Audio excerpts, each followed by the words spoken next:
more on the election, earlier I spoke to Cole Bockenfeld. Now, he's the advocacy director for the Project on Middle East Democracy. Cole is also an accredited election observer and has been monitoring the polls right here in Washington, D.C. at the Tunisian embassy.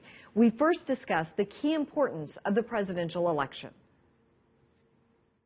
Well, what we're looking at today is the one singular person that's really going to be the face of the new Tunisia.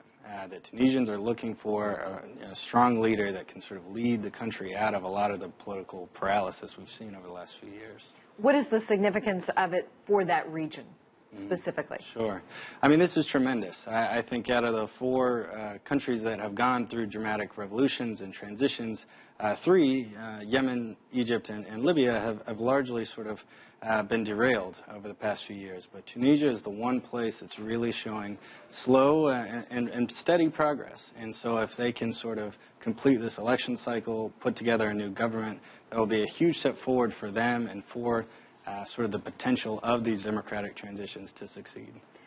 Beji Qad Essebsi has emerged as the front-runner. Is this in part because his party won the majority of the elections in the legislative election in October?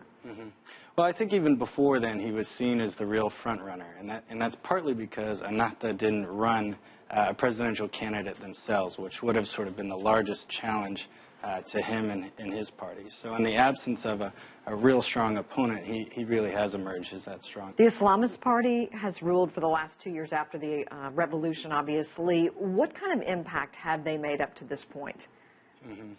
Well, the last 2 years have been a very difficult period for the country, and especially for Ennahda. I mean, they've largely been perceived as inexperienced and incompetent on a lot of the sort of bread and butter issues that most Tunisians care about most.